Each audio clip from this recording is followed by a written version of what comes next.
Our topic for today is about odd and even. Sabi ni Gausel kanina, hindi ko maintindihan, sir. Kaya ito, gumawa ako ng isang simpleng video upang mas lalo ninyong maintindihan mga grade 1 and early learners. Ready na ba kayo? Gumawa ako ng chart na may 10 column at binigyan ko ng pangalan ng bawat isa bilang odd, even, odd, even, odd, even, odd, even, odd, even.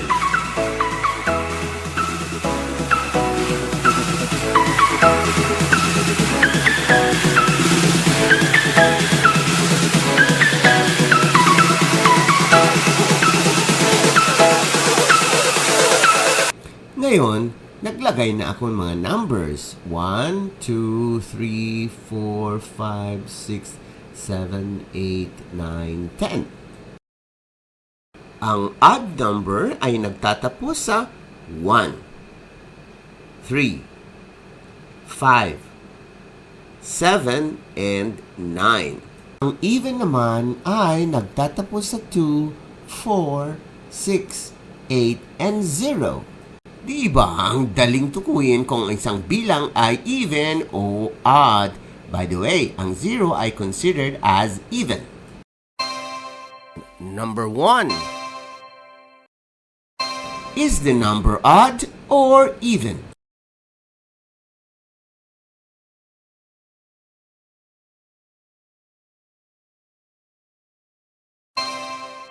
"24 is an even number." Kindly repeat.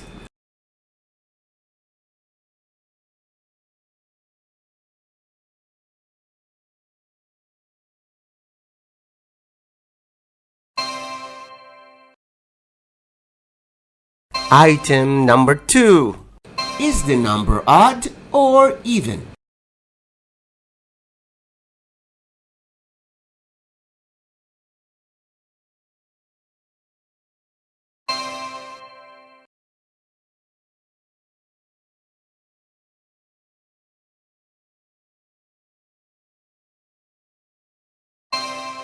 Number 16 is an even number. Kindly repeat.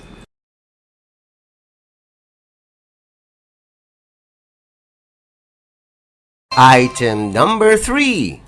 Is the number odd or even?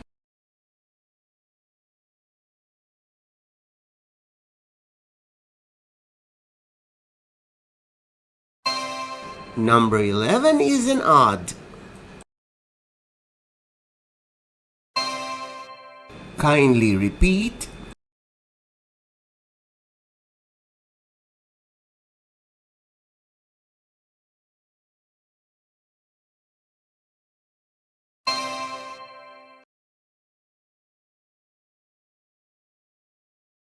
Item number 4. Is the number odd or even?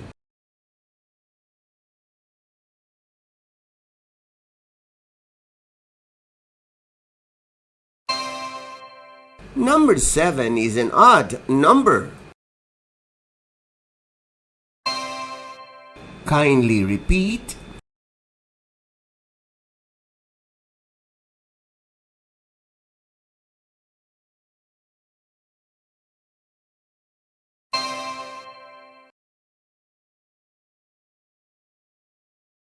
Item number 5.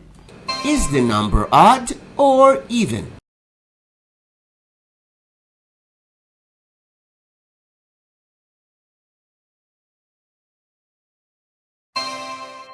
Number 28 is an even number. Kindly repeat.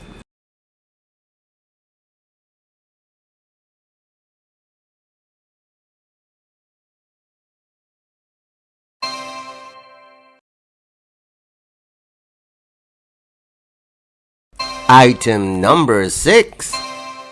Is the number odd or even?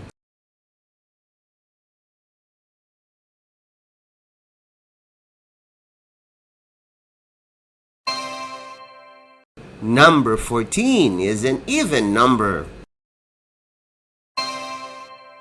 Kindly repeat.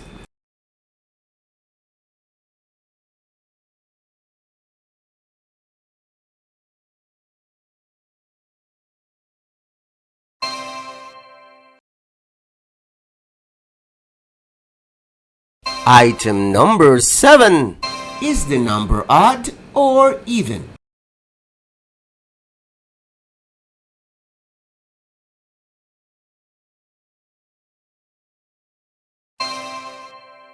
Number 22 is an even number.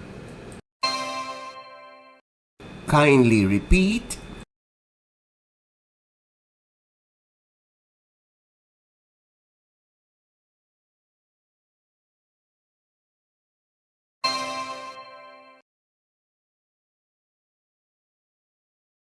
Item number 8. Is the number odd or even?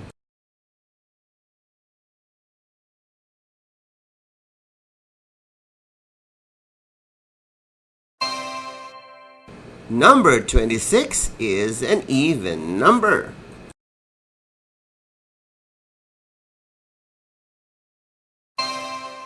Kindly repeat.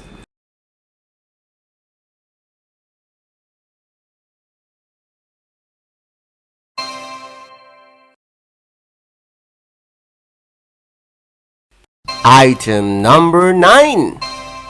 Is the number odd or even?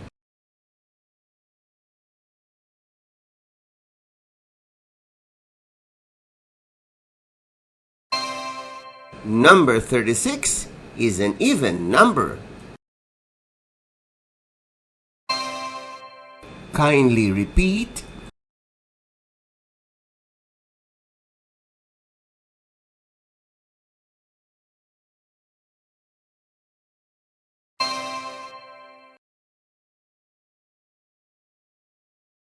Item number 10. Is the number odd or even?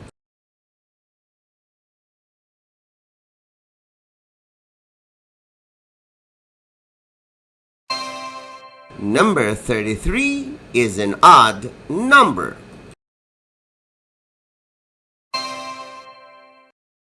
Kindly repeat.